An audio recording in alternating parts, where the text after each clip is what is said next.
दुनिया के सबसे ताकतवर देश अमेरिका को मिडिल ईस्ट में अपने ही जाल में फंसने की कीमत चुकानी पड़ रही है। हम ऐसा इसलिए कह रहे हैं क्योंकि सिर्फ 12 दिनों के अंदर अमेरिका के 16 बिलियन डॉलर यानी लगभग 1.5 लाख करोड़ रुपए से ज्यादा इस युद्ध में स्वाहा हो चुके हैं।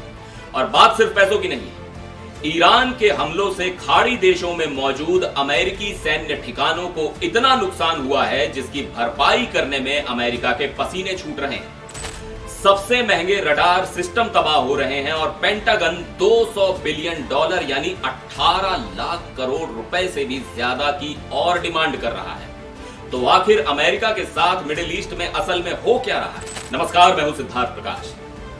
फरवरी की 28 तारीख को जब अमेरिका और इजराइल ने मिलकर ईरान पर एयर स्ट्राइक की थी, तब शायद उन्हें इस बात का अंदाजा नहीं था कि ईरान का पलटवार इतना भारी पड़ेगा। बीबीसी और अमेरिकी think tank centre for strategic and international studies यानी CSIS की एक बेहद अहम रिपोर्ट सामने आई है।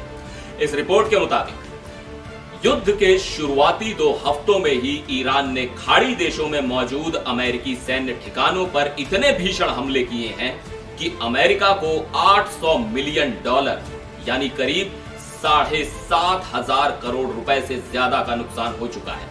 CSIS के मार्क कैंसिलियन ने बीबीसी से साफ कहा है कि इस नुकसान को बहुत कम करके बताया जा रहा है, जबकि असल तबाही बहुत ज्यादा है।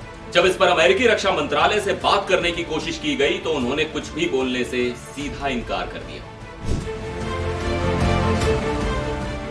ईरान ने कोई हवा में तीर नहीं चलाए, बल्कि बहुत ही सोची समझी रणनीति के तहत अमेरिका के एयर डिफेंस और सैटेलाइट कम्युनिकेशन सिस्टम को निशाना बनाया है। जॉर्डन, संयुक्त अरब अमीरात और दूसरे खाड़ी देशों में मौजूद अमेरिकी बेसिस को छलनी कर दिया गया है।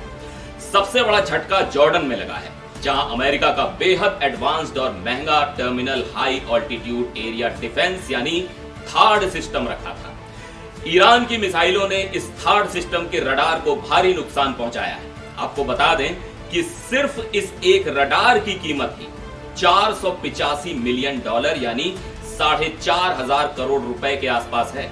इसके अलावा इमारतों और दूसरे इंफ्रास्ट्रक्चर के तबाह होने से 310 मिलियन डॉलर यानी लगभग 3,000 करोड़ रुपए का अतिरिक्त चूना लगा है। कुवैत का अली अल सलेम बेस, कतर का अल उदीद और सऊदी अरब का प्रिंस सुल्तान बेस ईरान के सीधे निशाने पर रहे हैं। हालात इतने खराब हो गए हैं कि अमेरिका को आनन फानन में दक्षिण कोरिया से अपने थार्ड सिस्टम के पुर्जे मंगवाकर मिडिल ईस्ट में लगाने पड़े हैं।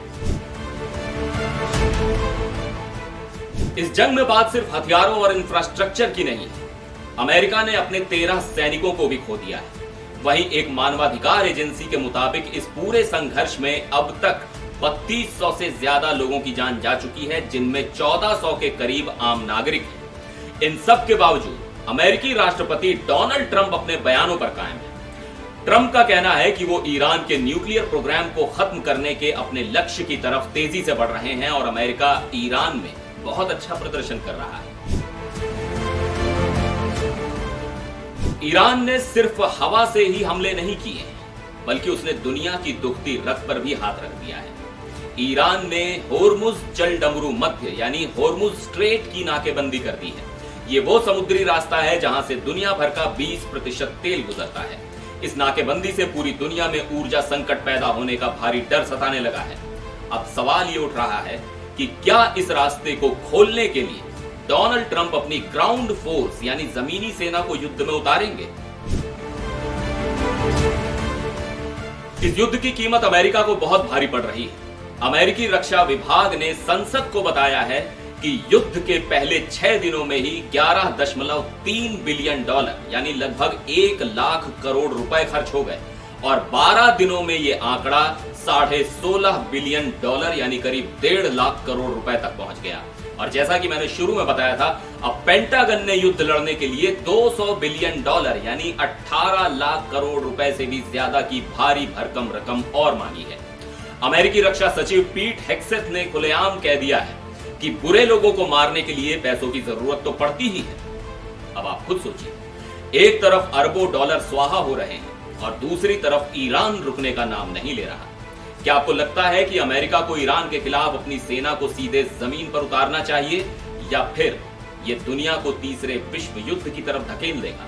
अपनी राय कमेंट करके जरूर बताइएगा। फिर मिलेंगे एक और वीडियो में। आप देखते रहिए एनडीटीवी इंडिया।